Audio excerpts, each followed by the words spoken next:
जय दोस्तों, स्वागत है आपका हमारे इस मस्त और धमाकेदार वीडियो में। तो भैया कैसे हो? और मैं कहते मस्त झक्कास। तो भैया बात कुछ ऐसी है, आपका 12 तारीख को मतलब 12 मार्च को आपका इंग्लिश का पेपर है ना? बिल्कुल है। तो भैया आपके लिए कुछ इंपॉर्टेंट पॉइंट लेकर आए हैं, जैसे आपका एंटोनिम्स है, सिनोनिम्स है।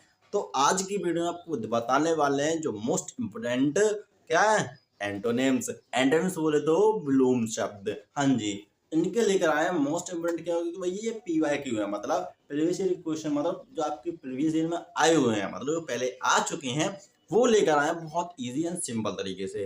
तो बात कुछ ऐसे है, तो सुनते जाओ बहुत और नोट करते जाओ।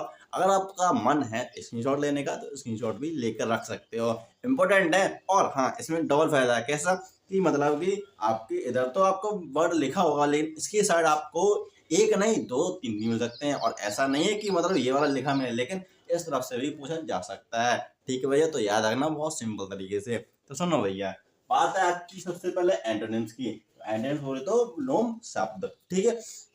फिर बात करें फर्स्ट पॉइंट आपका बैरन, क्या बोलते हैं उसको भैया? बैरन बोलते हैं। बैरन बोले तो बंजर, क्या बोलते हैं? बंजर भूमि भैया, जैसे सूख जाती जमीन ना, तो भैया वो बंजर भूमि होती है। अब इसी का जस्ट उल्टा क्या है भैया? जस्ट उल्टा है फर्टाइल या प्रोडक्टिव, मतलब उपजाऊ। मतलब जहाँ से कुछ नहीं उगता उसको बोलते हैं बंजर, और जहाँ से हमें कुछ ना कुछ मिलता रहता है, जैसे आप फसल उगती रहती है, उसको बोलते हैं फर्टाइल या प्रोडक्ट, मतलब जिससे कुछ मिलता रहे। ठीक है, तो ये प्रोडक्टिव हुआ। बात करते हैं सेकंड, ये आपका कॉन्विक्ट। कॉन्विक्ट, हाँ जी, जैसे आपको कॉन्विक्ट बोले तो दोषी ठहराना, मतलब किसी बंदे ने कोई अपराध किया है, गुनाह किया और उसको दोषी ठहरा दिया है, तो उसको बोलते हैं कॉन्विक्ट, दोषी ठहराना। फिर इसी का जस्ट उल्टा होता है एक्यूट, निर्दोषी ठहराना, मतलब उसका बिल्कुल बेगुनाह। ठीक है, तो आपकी क्या है? एक्यूट। क्लियर। बात करते हैं सेकंड थर्ड की, वर्च्यू। वर्च्यू भैया मोस्ट इंपोर्टेंट है, क्यों भैया पूछ जाता है। वर्च्यू को मीनिंग है आपका, वर्च्यू का मीनिंग है सदाचार। क्या है भैया? सदाचार। सदाचार बोल दो वर्च्यू। अब इसी का जस्ट उल्टा, मतलब इसका एंटोनिम होगा विक्टनेस, इमोरलिटी, सिन, मतलब दुष्टता भैया, दुष्टता, जो बहुत दुष्ट होता है। जस्ट उल्टा भी सदाचार का जस्ट उल्टा है ना, दुष्टता। हाँ जी, एक बहुत अच्छा है और एक बहुत बुरा है। तो भैया विक्टनेस, इमोरलिटी, सिन, ये सब आपके क्या है? एंटोनिम्स, मतलब इसके हैं वर्च्यू के। ठीक है भाई, याद रखना। अगर आपसे इसी का एक इसमें बिल्कुल सेम देखो, अगर आपसे पूछ रहे थे सिन का सिनोनिम बताओ, सिनोनिम बोलते हो समानार्थी, मतलब सेम मीनिंग रखते हैं। तो सिन का भी दुष्टता होता है, इमोरलिटी मतलब अनैतिकता, इसका भी मतलब दुष्टता ही कहलाता है। फिर आपका विक्टिनेस, मतलब विक्टिनेस वो है तो ये भी दुष्टता ही है, बुरी कहलाते हैं। ठीक है भैया, ये भी आपका क्या हुआ? वर्च्यू की एंटोनिम्स हो गए, और सिनोनिम इसी में मिल जाएगा। ठीक है, ओके। बात करते हैं गुण। गुण बोले तो वरदान, मतलब जैसे किसी को आशीर्वाद दिया तो आपका क्या गुण बोले तो वरदान कहलाएगा, है ना? ठीक है, ये आपका वरदान हुआ। ठीक, अब बात करते हैं इसी के एंटोनिम को, होता है कर्स या बैन। मतलब कर्स बोले तो अभिशाप देना, और बैन मतलब ये भी अभिशाप है। ठीक है भैया, मतलब अभिशाप लगाना, वरदान का उल्टा क्या होता है? अभिशाप। ठीक है, श्राप देना। ठीक है, शराब नहीं भैया, शराब नहीं, श्राप, श्राप। ठीक है, बुरी बात को बोलना। ठीक है, उसका बिल्कुल दुष्ट बिल्कुल खत्म हो जाना, ये आपका क्या होता है? अभिशाप होता है। ठीक है, जैसे बात करते हैं वी, क्वाइट, मतलब हमारे मतलब सॉरी पांचवा है आपका क्वाइट। क्वाइट बोलते हो शांत। शांत का उल्टा क्या होता है? लाउडी, नॉइजी, मतलब बहुत ज्यादा आवाज, शोर शराबा, है ना? तो आपका लाउड या नॉइज। ये लाउड की स्पेलिंग कुछ गलत नहीं लिख दी? हाँ जी, लिख दिया है, तो बिल्कुल क्लियर गलत है, ये बिल्कुल गलत है भैया। लाउड क्या होता है? LOUD, है ना भैया? ये आपके सिंबल सा क्वाइट की एंटोनिम्स बोल को, लाउड और नॉइजी। बात है आपकी नेक्स्ट की, क्योंकि आपका छठा जो बोलते मेरिट।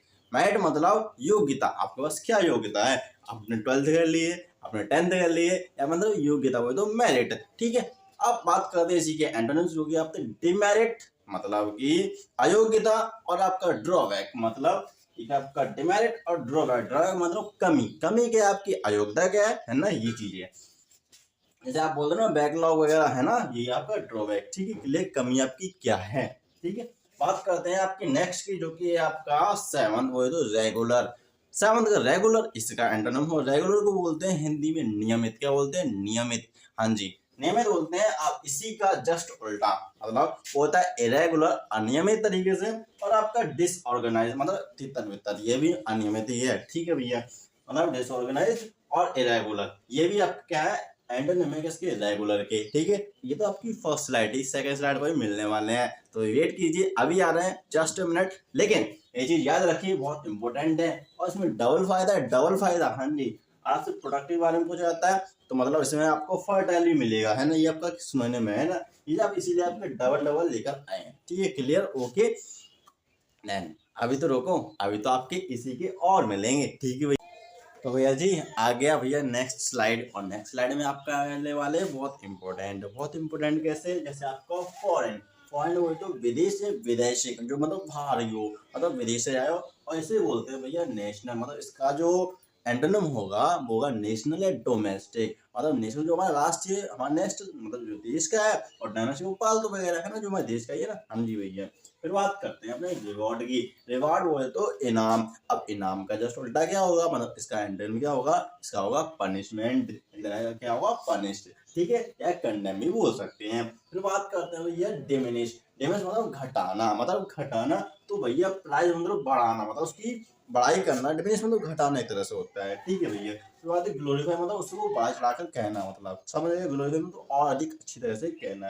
ठीक है, फिर बात करते हैं कंडेम। कंडेम मतलब सजा देना, मतलब किसी की सजा देना। सजा देना मतलब जैसे आपको आपको टीचर सजा दी होगी ना, कंडेम दिया होगा। कैसा, जैसे आपका बोला होगा भैया जाओ क्लास से बाहर, get out from my class, ये बोला है ना, तो भैया क्या एक तरह से आपको सजेगा, मतलब क्लास से बाहर निकाल देगा, तो आपकी क्या है, कंडेम है एक तरह से। तो क्या कंडेम, इसकी जस्ट होता है कि प्राइज मतलब एक आपका होता है टॉपर, एक होता है बैक बेंचर। तो जनरली आपने देखा वो बैक बेंचर को मिलती है कंडेम, और ये जो टॉपर होता है उसको मिलती है क्या भैया, प्राइज, मतलब कि सलाम ऑनर, मतलब सम्मान मिलता है ना। ठीक है, बात करते हैं डिफेक्ट। डिफेक्ट मतलब कम, मतलब बहुत कम।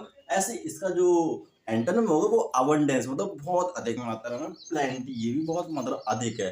ठीक, प्लेंटी मतलब आपने सुना होगा plenty of time, I have plenty of time, मतलब मेरे पास बहुत सारा समय है ना। तो ये आपका प्लेंटी का मतलब है, प्लेंटी मतलब बहुत ज्यादा, अबंडेंस भी बहुत अधिक मात्रा में। ठीक है, बात करते हैं असेंड। असेंड मतलब बढ़ना या आगे चढ़ना, या ऊपर बोलना, मतलब आगे होना, तो आगे बढ़ना। ये आपका असेंड, मतलब आपने देखा असेंडिंग और डिसेंडिंग वर्ड है ना। असेंड मतलब आगे बढ़ना, और डिसेंड मतलब इसका जस्ट उल्टा है, ये घटना, नीचे आना। डिक्लाइन मतलब गिरावट, क्या होता है, गिरावट। ठीक है, बात करते हैं क्वाइड। क्वाइड मतलब विचित्र, अजीब सा, बिल्कुल मतलब बहुत नया, कुछ अजीब नया हो। ठीक है, तो क्या आपका क्वाइड मतलब विचित्र। इसका एंटोनिम हो गया भैया, इसका एंटोनिम होने वाला है आपका ऑर्डिनरी। क्या ऑर्डिनरी मतलब जनरली, नॉर्मल, कोई ज्यादा खास नहीं। ऑर्डिनरी वो जस्ट नॉर्मल है। ठीक है, यूजली जो डेली हम देखते हैं, जनरली जो हम डेली देखते हैं, नॉर्मली। ऑर्डनरी जैसे आपके क्या है, आपके क्या है, आपके सुनने में किसके किसके भैया, ऑर्डनरी ये सो नॉर्मली यूजुअली। अब बट ये क्या है आपके, ये आपके एंटोनिम है किसके, क्वाइट मतलब विचित्र के। ठीक है, यहाँ पे कुछ इंपॉर्टेंट एंटोनिम्स थे जो कि आपका थोड़ा इम्पोर्टेंट, मतलब ये आपके माइंड में कुछ अच्छी तरह से आपको बैठना चाहिए, आपको पता होना चाहिए। आप अगर 12 तारीख को आप एग्जाम देने जा रहे हो इंग्लिश का, है ना, इंग्लिश का एग्जाम देने जा रहे हो, तो इन चीज़ों को ध्यान थोड़ा रख के जाइए। और नेक्स्ट वीडियो में आपको बताएंगे सिनोनिम के बारे में, किसके बारे में, सिनोनिम के बारे में। ये तो आपका एंटोनिम था, सिनोनिम भी बताने वाले हैं बहुत तरीके से। ठीक है भैया, फिर चलते हैं। राम राम, जय हिंद।